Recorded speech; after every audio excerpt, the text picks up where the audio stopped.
সাধারণ নির্বাচন এবং একই সাথে জুলাই জাতীয় সনদ সংবিধান সংস্কার বাস্তবায়ন আদেশ 2025-এর উপর গণভোট অনুষ্ঠিত হবে। ত্রয়োদশ জাতীয় সংসদ নির্বাচনের জন্য মনোনয়নপত্র দাখিলের শেষ তারিখ আগামী 29শে ডিসেম্বর 2025। বিসমিল্লাহির রহমানির রহিম। প্রিয় দেশবাসী, আসসালামু আলাইকুম। মহান সৃষ্টিকর্তার কাছে শুকরিয়া, তিনি বহু প্রতীক্ষিত ত্রয়োদশ জাতীয় সংসদ নির্বাচন এবং জুলাই জাতীয় সনদ সংবিধান সংস্কার বাস্তবায়ন আদেশ 2025 এর উপর অনুষ্ঠিতব্য গণভোটের তফসিল নিয়ে আপনাদের সামনে হাজির হওয়ার সুযোগ দিয়েছেন। বক্তব্যের শুরুতে মহান বিজয় দিবসের প্রাক্কালে দেশবাসীকে জানাই অগ্রিম শুভেচ্ছা। মহান মুক্তিযুদ্ধে শহীদদের প্রতি জানাচ্ছি বিনম্র শ্রদ্ধা এবং তাদের আত্মার মাগফিরাত কামনা করছি। একই সাথে জুলাই আগস্ট 2024-এর ছাত্র গণ অভ্যুত্থানে শহীদদের স্মৃতির প্রতি জানাচ্ছি আমার শ্রদ্ধা এবং তাদের আত্মার শান্তির জন্য দোয়া করছি। মহান মুক্তিযুদ্ধ থেকে শুরু করে 2024-এর ছাত্র গণ অভ্যুত্থান পর্যন্ত সার্বভৌমত্ব এবং গণতন্ত্র প্রতিষ্ঠা ও রক্ষার সকল আন্দোলনে যারা আহত, নির্যাতিত ও ক্ষতিগ্রস্ত হয়েছেন তাদের প্রতি জানাই আমার আন্তরিক সমবেদনা। আহতদের দ্রুত আরোগ্য এবং স্বাভাবিক জীবনের জন্য প্রার্থনা করছি। প্রিয় দেশবাসী, জাতি হিসেবে আমাদের অমোঘ শক্তি হচ্ছে স্বাধীনতা, সার্বভৌমত্ব ও গণতন্ত্রের জন্য আমাদের ভালোবাসা ও আত্মত্যাগ। জাতির প্রত্যাশাকে ধারণ করে আমাদের সংবিধান রাষ্ট্রের উপর জনগণের একচ্ছত্র মালিকানা নিশ্চিত করেছে। জনগণের প্রতিনিধিত্বশীল মালিকানা প্রতিষ্ঠার একমাত্র পথ হচ্ছে নির্বাচন। দুঃখজনক হলেও সত্য যে মানসম্মত নির্বাচনের অনুপস্থিতি প্রায়শই আমাদের ঐতিহ্য এবং সামষ্টিক প্রত্যাশাকে ম্লান করেছে। এমনই এক প্রেক্ষাপটে 2024-এর গণ অভ্যুত্থান সংঘটিত হয়েছে। আমাদের ভাই বোন সন্তানদের রক্তের উপর দাঁড়িয়ে আমাদের অঙ্গীকার হচ্ছে একটি সুষ্ঠু ও সুন্দর নির্বাচন অনুষ্ঠান, যা জাতি হিসাবে আমাদের প্রত্যাশা পূরণ করবে এবং বিশ্ব দরবারে আমাদের ভাবমূর্তি উজ্জ্বল করবে। আমার দৃঢ় বিশ্বাস আপনারা একই প্রত্যাশা ধারণ করেন এবং একই অঙ্গীকারাবদ্ধ। প্রিয় দেশবাসী, সুষ্ঠু ও গ্রহণযোগ্য নির্বাচনের লক্ষ্যে গত 1 বছরে আমরা বেশ কিছু গুরুত্বপূর্ণ কাজ সম্পাদন করেছি। একটি স্বচ্ছ নির্বাচনের পূর্বশর্ত হচ্ছে একটি নির্ভুল, পূর্ণাঙ্গ ও স্বচ্ছ ভোটার তালিকা। আমরা শুরুতেই এই কাজে হাত দিই।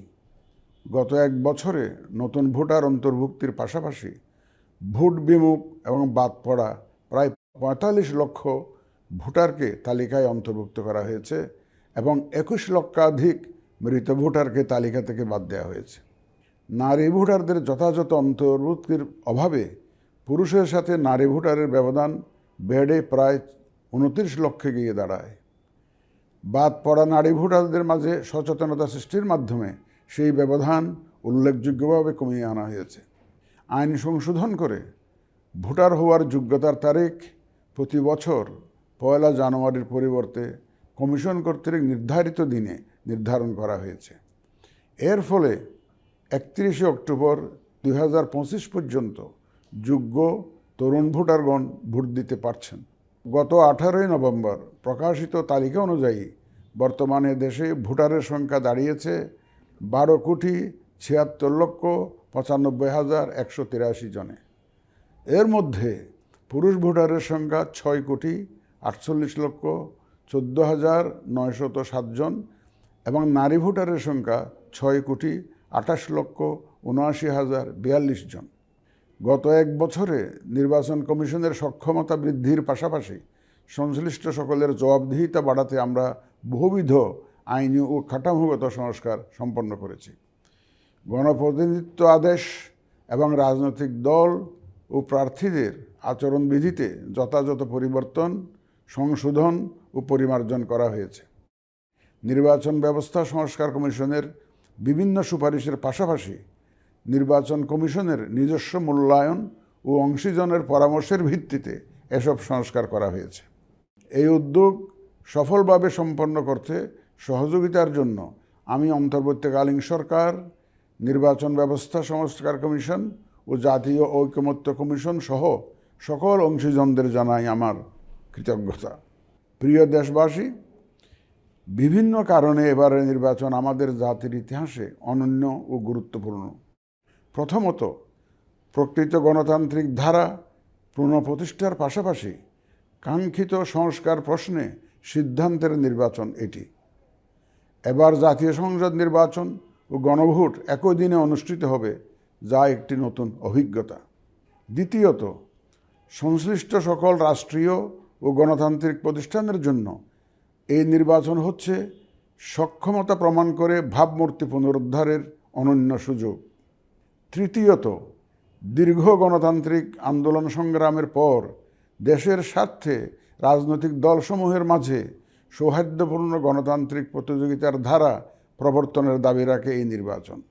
চতুর্থত, প্রায় অকার্যকর পোস্টাল ভোট ব্যবস্থাকে পরিমার্জন করে এই নির্বাচনে একটি কার্যকরী রূপ দেয়া হচ্ছে।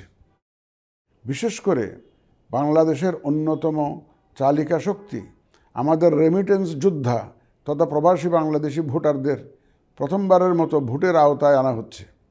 একইভাবে প্রথমবারের মতো ভোটের আওতায় আসছেন আইনি হেফাজতে থাকা ভোটারগণ। এছাড়াও নিজ নির্বাচনী এলাকার বাইরে কর্মরত সরকারি কর্মচারী এবং নির্বাচন অনুষ্ঠানের সাথে সম্পৃক্ত ব্যক্তিগণ পোস্টাল ব্যালটের মাধ্যমে এবার ভোট দেবেন। প্রিয় ভোটারবৃন্দ, ভোট আপনার শুধু নাগরিক অধিকারই নয়, বরং পবিত্র আমানত ও দায়িত্ব। এই দায়িত্ব সচেতনভাবে আপনারা পালন করবেন, এ আমার বিশ্বাস। যে কোনো ভয়ভীতি, প্রলোভন, প্রবঞ্চনা এবং সীমাবদ্ধতার ঊর্ধ্বে উঠে নিঃসংকোচে আপনাদের ভোটাধিকার প্রয়োগ করুন। আপনাদের নিরাপদ ও উৎসবমুখর অংশগ্রহণ নিশ্চিতকল্পে সংশ্লিষ্ট সকল প্রতিষ্ঠান ও বাহিনী কাজ করবে। ধর্ম, গোত্র, গোষ্ঠী, লিঙ্গ নির্বিশেষে সকলে এই আনন্দ আয়োজনে অংশগ্রহণ করুন। পরিবারের প্রতিবন্ধী, বয়স্ক ও সন্তান সম্ভবা মা সহ সকলকে নিয়ে ভোট দিতে আসুন। আমি আশা করি আপনাদের স্বতঃস্ফূর্ত অংশগ্রহণের মাধ্যমে ভোটের অনুষ্ঠান উৎসবে রূপ নেবে। প্রবাসে বসবাসরত প্রিয় ভোটারগণ, প্রবাস থেকে ভোটদানের জন্য নিবন্ধন কার্যক্রম গত 18 নভেম্বর থেকে চলমান আছে। আগামী 25শে ডিসেম্বর পর্যন্ত পোস্টাল ভোট বিডি অ্যাপের মাধ্যমে পৃথিবীর যে কোনো স্থান থেকে ভোটদানের জন্য আপনারা নিবন্ধন করতে পারবেন। আপনারা এই সুযোগ গ্রহণ করে ভোটে অংশ নিন, দেশ গঠনে আপনাদের অধিকার বুঝে নিন। প্রবাসী ভোটারগণ ছাড়াও দেশের ভিতরের 3 ধরনের ভোটার পোস্টাল ব্যালটে ভোট দিতে পারবেন, যা ইতিমধ্যে উল্লেখ করেছি। প্রবাসী ভোটারগণের পাশাপাশি এই 3 ধরনের ভোটারগণ আগামীকাল থেকে শুরু করে আগামী 25শে ডিসেম্বর 2025 পর্যন্ত পোস্টাল ভোট বিডি অ্যাপের মাধ্যমে এবং নির্ধারিত পদ্ধতিতে পোস্টাল ভোটের জন্য নিবন্ধন করতে পারবেন। ব্যক্তি ভোটার ও প্রতিষ্ঠানসমূহের প্রতি আমার আহ্বান, আসুন আমরা আমাদের ভোটাধিকার নিশ্চিত করি এবং ভোটে অংশ নেই।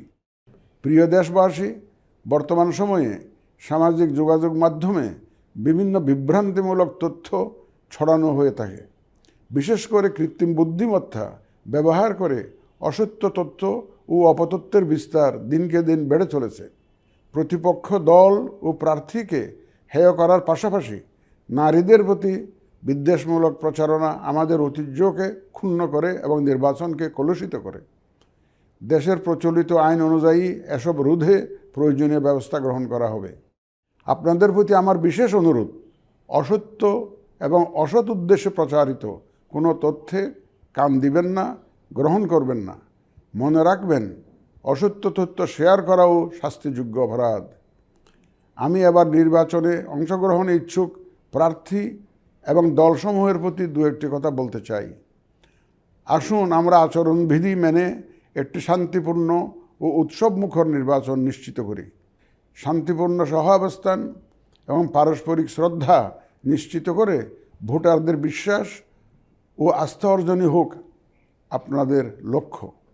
নির্বাচনে দায়িত্ব পালনকারী প্রিয় সহকর্মীবৃন্দ, নির্বাচন কমিশন স্বচ্ছতা, নিরপেক্ষতা এবং দৃঢ়তার সাথে দায়িত্ব পালনে বদ্ধপরিকর। কমিশনের অংশ হিসাবে আপনারা নির্ভয়ে সততা ও নিরপেক্ষতার সাথে দায়িত্ব পালন করবেন। মনে রাখবেন, এ ব্যাপারে কোনো শিথিলতা বা গাফিলতি সহ্য করা হবে না। একটি সুন্দর ও গ্রহণযোগ্য নির্বাচন অনুষ্ঠানে সংবাদ মাধ্যম ও পর্যবেক্ষক সংস্থার সহকর্মীদের ভূমিকা অপরিসীম। আপনারা স্বাধীনভাবে সর্বোচ্চ পেশাদারিত্ব, নিরপেক্ষতা ও বস্তুনিষ্ঠতার সাথে আপনাদের দায়িত্ব পালন করবেন, এটিই আমাদের প্রত্যাশা। প্রিয় দেশবাসী, আমি এই পর্যায়ে নির্বাচনী তফসিল তথা নির্বাচন সংক্রান্ত সময়সূচি ঘোষণা করছি।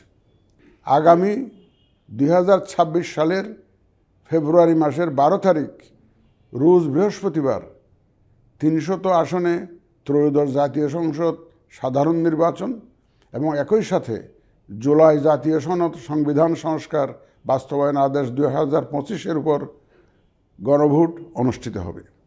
ত্রয়োদশ জাতীয় সংসদ নির্বাচনের জন্য মনোনয়নপত্র দাখিলের শেষ তারিখ আগামী 29 ডিসেম্বর 2025 রোজ সোমবার। মনোনয়নপত্র বাছাই হবে আগামী 30 ডিসেম্বর 2025 রোজ মঙ্গলবার হতে 4 জানুয়ারি 2026 রোজ রবিবার পর্যন্ত। রিটার্নিং অফিসারের আদেশের বিরুদ্ধে কমিশনে আপিল দায়েরের শেষ তারিখ 11 জানুয়ারি 2026 রোজ রবিবার। কমিশনে দায়েরকৃত আপিল নিষ্পত্তির তারিখ 12 জানুয়ারি 2026 রোজ সোমবার থেকে 18 জানুয়ারি 2026 রোজ রবিবার পর্যন্ত। প্রার্থিতা প্রত্যাহারের শেষ তারিখ 20 জানুয়ারি 2026 রোজ মঙ্গলবার।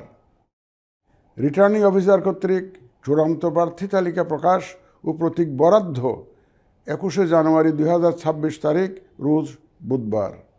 নির্বাচনী প্রচারণা চলবে 22 জানুয়ারি 2026 রোজ বৃহস্পতিবার হতে ভোট গ্রহণ শুরুর 48 ঘন্টা আগ পর্যন্ত তথা আগামী 10 ফেব্রুয়ারি 2026 রোজ মঙ্গলবার সকাল 7:30 পর্যন্ত।